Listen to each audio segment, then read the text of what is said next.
Hello friends, my name is Emile, welcome back to some more Forza Motorsport. Today we're continuing on with the Let's Play. This is episode 20, and in today's episode we're taking a look at the Impreza vs Lancer challenge in the Amateur League. For that we need a Super Impreza, because we drove an Evo last time. And we shall buy a Subaru, and we are gonna buy the WRX STI, because we've already used the other two. Or, we've used one of them and another one's coming later on. Anyways. Yeah. We will carry out some upgrades so this thing doesn't get eaten by the FQ330. It won't anyway, but may as well upgrade shit while we're here. Doesn't hurt. No. Sod it, I'm going to have the intake, and I will... Ooh, professional. We'll just have the intake. What can you do to this? That's the question. The same parts in Forza 7. I don't actually hate the charge kit. I might put a charge kit on it. I'm taking it. Oh god. Taking what? Went around a turn. Oh, I'm not using any of those. Actually, fuck it. I'm gonna throw some different wheels on it as well, because why not?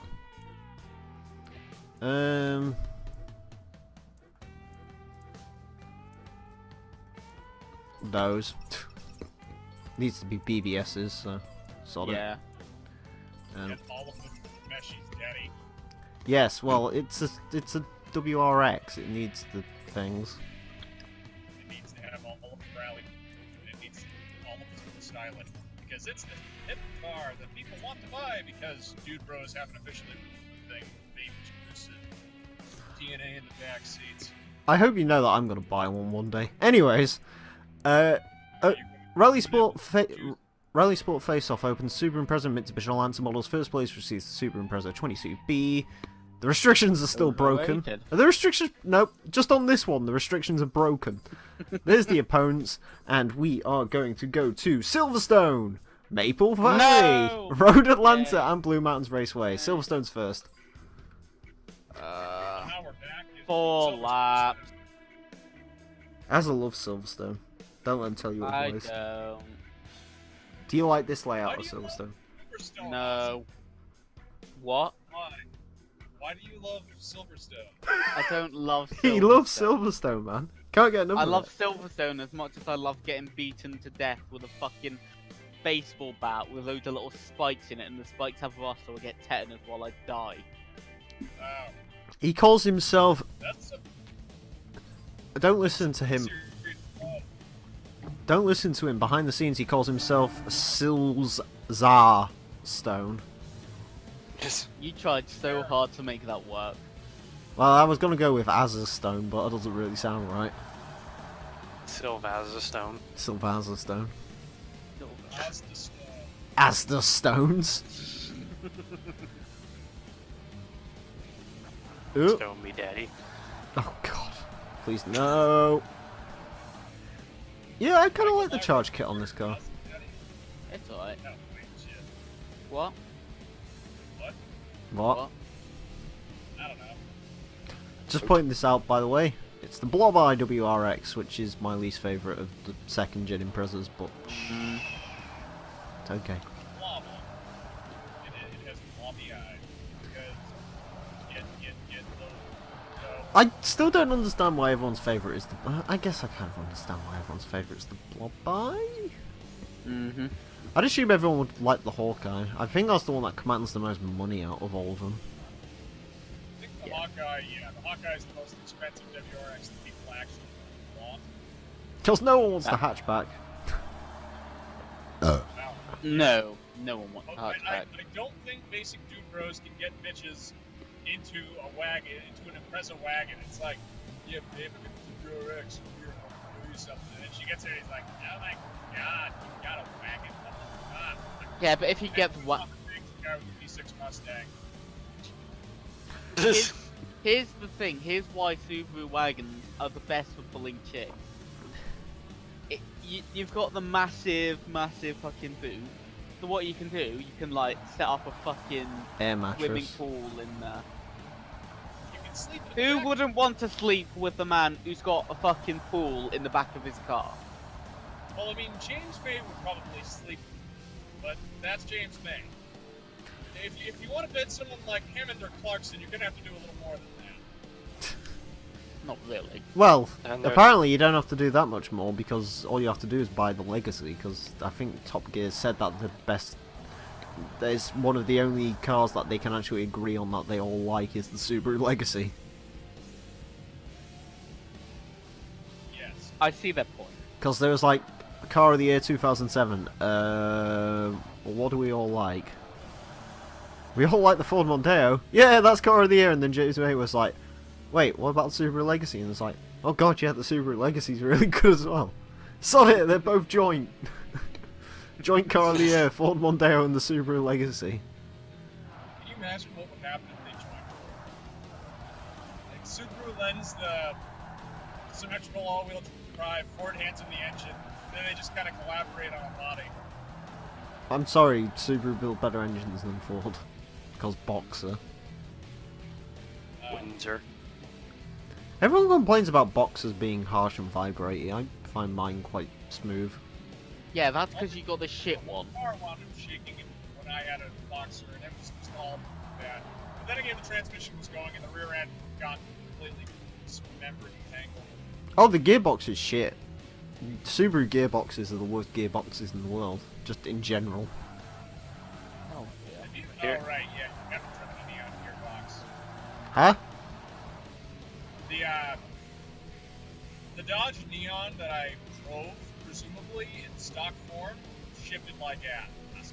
However, mine had a short shifter, so not only did you not know where you were shifting, but you'd also miss shift going from second directly into fifth. It feels like you're driving farm equipment. There's also Sir, you haven't drove farm equipment. also I have driven farm equipment, and I have driven manual Subarus, and I can tell you that you are spewing utter wank from your mouth. oh wow, thanks. That's basically all there is to it. If you think Subaru has the worst gearboxes, I'm going to introduce you to my friend the Farm Hog. Oh no, I'm not saying Subarus have the worst gearboxes. I'm saying my Subaru has the worst gearbox in the world.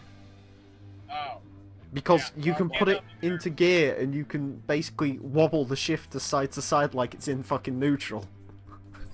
nice. Then you should fucking bushings, dude. I don't fucking want to spend money on it. Oh, then quit your bitching. No, I don't think it's... I don't know... I don't think it is the bushings, because I saw it in the RCR video as well. They were saying about the slop on the thing. I think it is just the Subaru thing to have kind of sloppy gearboxes. They're not that taut. They are just kind of sloppy anyway. I can't help you then. I don't know if you had any experience with sloppiness in that, but yeah. I mean, is it the Ford Festiva sloppy? No, it's just sort of like, it's not ridiculously bad, it's just sort of you can move it about an inch side to side when it's in gear. I can move mine about a quarter of an inch when it's in gear, back and forth, forward, backwards. Gotta do quarter-inch circles the whole way around. So, yeah. I don't know. Then again, I've not destroyed the gearbox in the Echo, so... To be fair, I think the power steering pump's on the way out, but or doing something weird, but we'll sort that at some point. Power steering, be a man. Oh yeah, don't get me wrong, because it's Tear quite your shoulders it's quite off funny when because you go to the test. the reviews are all like, oh well, the power steering's too light, and mine doesn't feel particularly light, which leads me to believe there's an issue. But at the same time, I actually kind of like the feel of it already. So They say freaking they never driven over boosted power steering. Then they don't know what light is.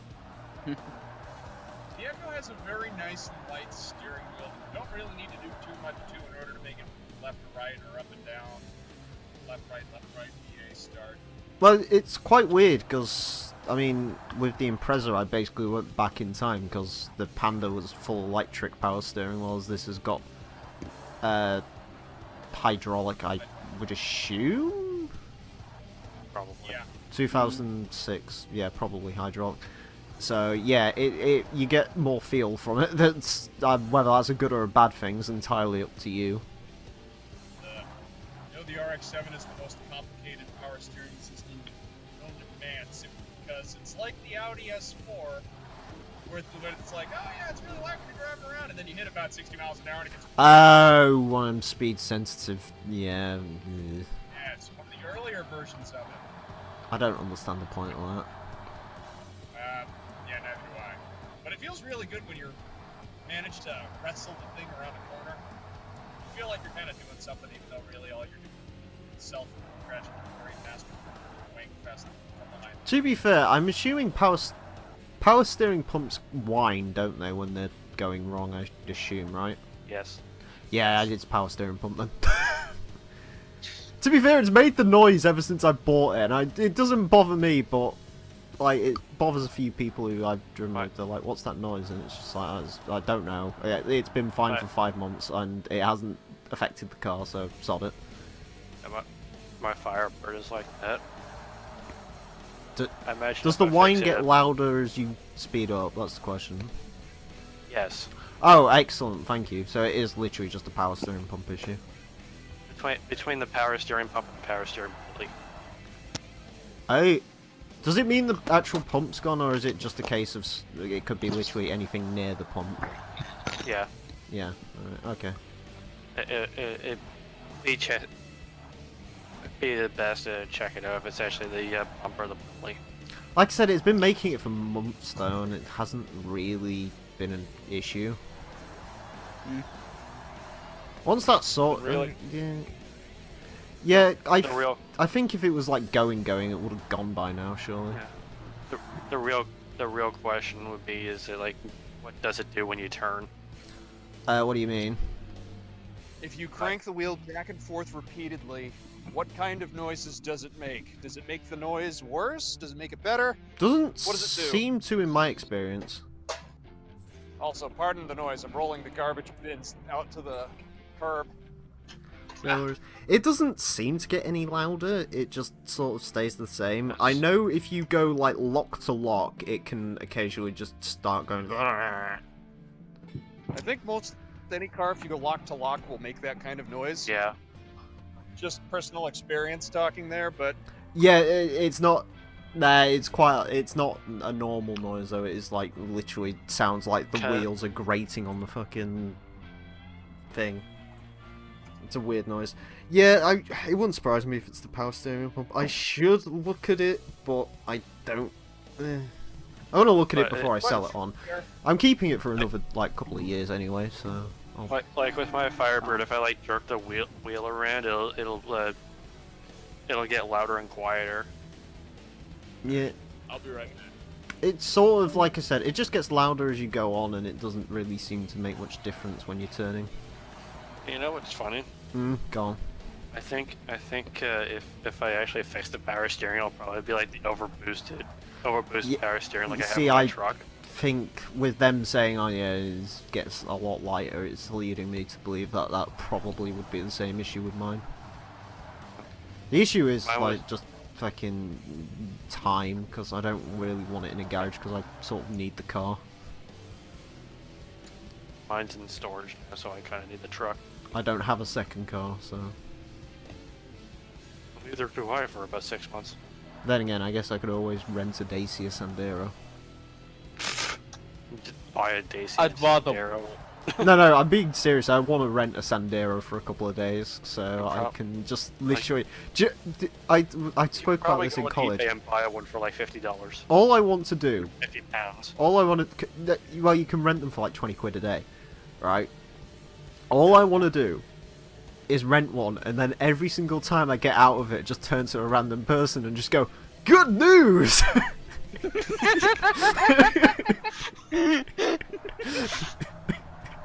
It's a Dacia Sandero. Oh, please. I want the base model as well, like the one that has no radio or anything, just fucking black bumpers, steel wheels. I want that one. Good news. Have you seen how much they are as well? You can buy like second-hand Sanderos with the fucking steel wheels and plastic bumpers for about $2,000 now. For like a 2013 car, it's fucking glorious. Nice. Because they have no radio or anything in them. It's ace. I want one. I want one now. You should replace They the said- Clio with a Sandero. Aren't they the same thing? Yeah. What's the point? The Sandero's better though, I because it upgrade doesn't the look car, like and it's all- growing a wart. I upgrade my car and I just lose the radio. Oh no, you're not going to upgrade. That's the beauty with a Sandero, you don't upgrade. It's like driving around in a 1998 fucking Renault Clio again. Because it's got no radio, no air conditioning, no fucking... I think it has no electric windows. I think I looked at the standard That's option mine. list on a steel-wheeled Sandero. Do you know what the standard options is? Manual windows. I with a think it was feature. something like black cloth, steering wheel. No, power steering was a feature. And you're like, Oh, fuck off. I power don't steering's a feature in 2017. What the fuck? have- When you're really stretching for things to talk about. Well, it's like, did you see the Citroen Berlingo on Top Gear? Nah. Where they fucking like listed the options but made it all sound fancy, so they had like manually operated windows. Yeah. Like, the only other way to do windows now, oh sorry, what was it as well? Manually adjustable mirrors. It was like, well, the only alternative's Wow. electric, so you're basically just saying something it doesn't have.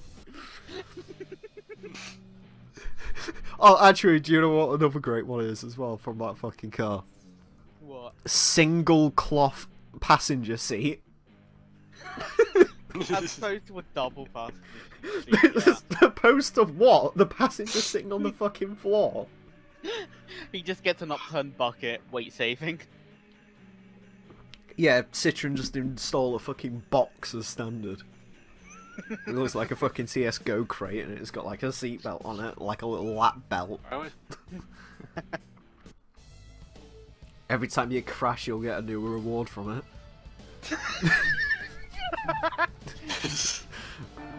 Like you purposely kill your passenger to get Citroen skins. Oh baby, my girlfriend's dead, but I got Arismoth for my fucking seat, so that's good, innit? I got faith mirrors, despite the fact that I killed 3 children. So Dave, what did you do on the weekend? Killed me entire family. Why did you do that? Oh no, I got fucking Dragon Lore for me Citroen, it was sick. Oh mate, do you want to trade? I got fucking blue steel. Oh, how many people did you have to kill? Just a couple of cats. Fuck's sake. I like this idea. I can't wait for loot boxes to come to cars. It's just an option that contains things like I've got it! radios, That's what's gonna radio, happen, innit? front bumper. You're gonna fucking walk into a fucking Vauxhall dealership and it's just like, well, here's the thing, sir. You can buy the new Astra for 18 grand, or for just 10 grand you can play the loot box, and or 20 grand you can pay the loot box and see what you get. Oh, sorry.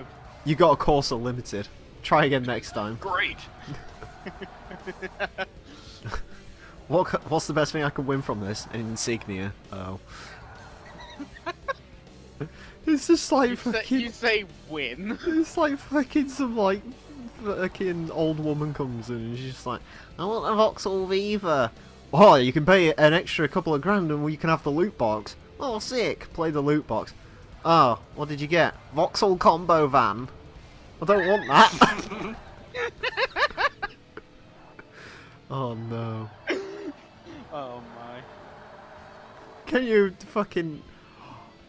That's what like Ford should do on it. It's like, alright, listen, right, I'm running a construction site, we need a couple of rangers. Are you sure you don't want to play the loot box, sir? Alright.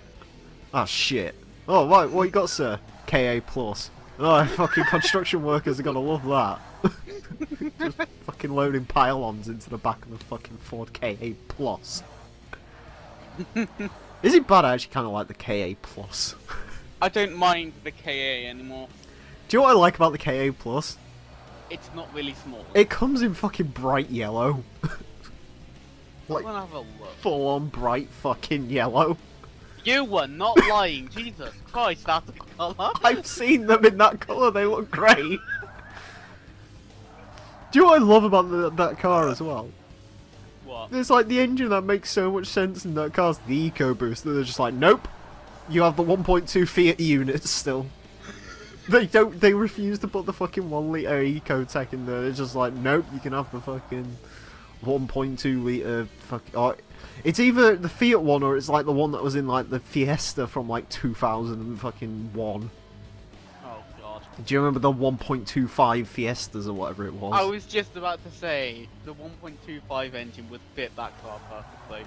That's what's in it, I think. Oh god. Instead of like the EcoBoost, which would make like way more sense because it's way more economical and faster and better. Was the 1.25 Fiesta the one that killed itself? What do you mean? No, the 1.25 was good. The 1.3 was the one that you have to avoid. Oh. Because that was like the fucking car that had the Ford Anglia engine in it. Oh. Or the Kent engine. Oh dear. I don't. I fucking love it because someone was talking to me about it. It's just like, oh, I want a Fiesta as a first car. Oh, don't buy the 1.3. Oh, why not? And I like literally listed like, here's the thing, right? The 1.25 has 80 horsepower. The 1.3 has 60. The 1.25 you pay like fucking 100 quid road tax on. The 1.3 you pay £180 road tax. It's like, it's slower, it's worse fuel economy. Because that engine is from 1949, and I'm not even making that up. It is the engine that was in like a fucking Ford Anglia about 50 years ago. And Ford were like, we can still make it. That's when the Fiesta, like, years ago, was known for being, like, utterly fucking wank, because it just came with, like, that engine. And it was just, like, a really old person's car, and then they stuck the Z-Tech in it and made it a good driving car, and hey presto. Anyways, I think that's us done with Subarus. Level 19, modified and club sports suspension upgrades for European cars are 15% off. Hooray! And for all of that, we get a Subaru. We get a 1998 Subaru Impreza 22B. Overrated. That colour doesn't look right. No, it's too bright. Anyways, also I like how the rarity is 5.4. Alright.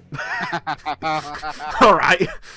We'll ignore the fact that 22Bs, for some reason, I think last time I saw a 22B for sale, it was £122,000. I can believe that. It's fucking insane.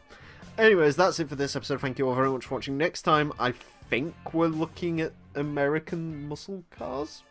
I think. Anyways, yeah, join us for that. Until then, farewell.